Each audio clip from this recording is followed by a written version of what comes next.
كفسي بقى قشي أوكي. يا كفستي عايشة عايشة كفستي صوص سبحان الله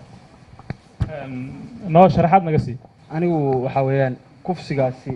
waxaa iga dhaadhiciyey igu qanciyey inaan galo goobjoogna ka ahaado cabdishakuur maxamed waan is aragnay anoo gurigeyga hortaagan waan ku rabaa buu yidhi imo anoo gurigeyga hortaagan waan labistay waan baxay gurigiisaan ugu tegay oo qol cusub banaanoo aniga iga soo horjeedaa waxaan u tegey isagoo qolka ku haysta caaisha waana xaqiiq waxa aan ka hadlayo anigu cid i khasabtay cid waxaa weeyaan ii hanjabtay cid isasabtay inaan xaqiiqada ka hadlo midna ma jirto waxa aan ka hadlaya wayse qabaa waa xaqiiq ilaahayna igu ogyahay waxaa weeyaan waxaan rabaa inay maxkamaddu sidaa ii fahanto cabdishakuur isagaa ii yeeray gurigiisaanan ugu tegey dabadeed waxaan u tegey isagoo qolkiisa erad bannaankaa ku haysta caaisho una xirxiranta muddo dood dheer ah kadib iyo cabsi fara badan oo aan dareemay wuxuu igu qanciyey wax fudud oo dhammaanaya inay yihiin waxaa weeyaan shaydaan baana ii kasbay anigu kufsi baan sameeyey goobtii faldambiyeedkana waan ka tegey caaisho oo nool waxyaabaha igu qanciya waxaa ka mid a in uu sii dayn doono markay hawshu dhammaato wixii intaa ka dambeeyana wixii aan mudano iyo se wax noqdaan la arki doono muddo saacada ah kadib goor gabalkii uu dhacay wuxuu ii sheegay in ay ka fursan weyday maadaama uu anigii iga da'weyn yahay in badan inay ka fursan weyday inuu sharaftiisa ilaaliyo inaan ka dhalin yaraysanayo haddii berri waxaa dhacaan in anigu aan ka soo kaban karo xagga da'da ama waxaa weeyaan xagga sharaftaba isagu wuxuu yidhi waan kaa da'weynahay haddii arrintaas ay soo bixi lahayd dhibka ugu weyn iyo sharaf darrada ugu weyn anigu igu dhici lahaa kufsiga gabadha dabadeed go-aanka weyn oo aan qaatay baa wuxuu yahay markii aad iga tagtay buu yidhi inaan dila caaisho anoo keligeeya gurigiisaan uga tegay mudana guddoomiyey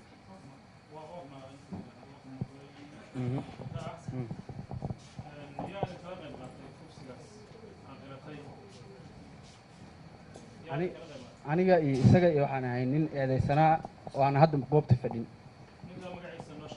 aadan maxamuud cabdille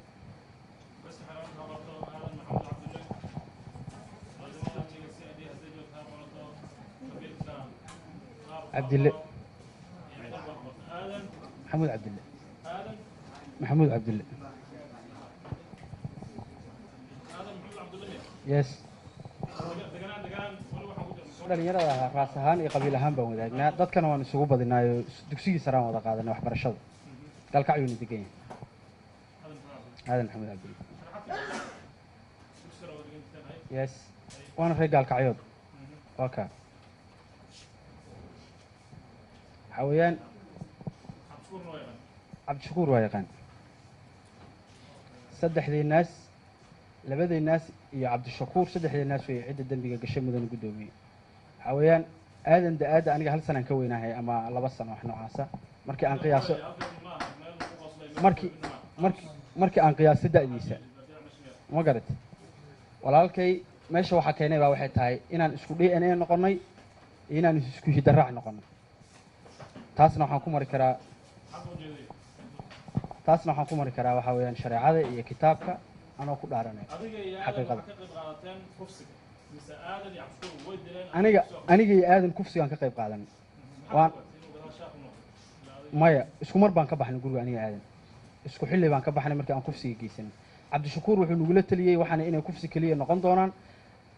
waxaa weeyaan xaaladdu markay kala degtana uu gabadha sii dayn doono sidaasaan go-aan ku gaarinay waan ka tagnay anigu magaaladan aaday aadan magaaladan isku sii raacnay waa kala tagnay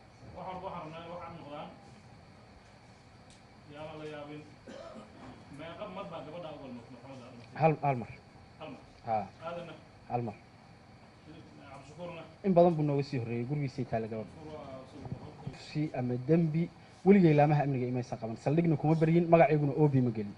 cabdishakuur 2 guri oo iska soo horjeedaan degannahay dariiqun baa noo dhexeeya qiyaastii ku qiyaasan 12 mitir 12 tallaabo waxaa weeyaan waxaan kaloo caddaynayaa walaalkay inuu dembigaa berri ka yahay anoon laigu khasbin anoon wax kale la ii sheegin midna xaqiiqadaan sheegaya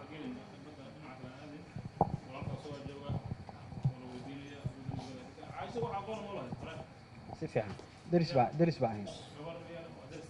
si fiican may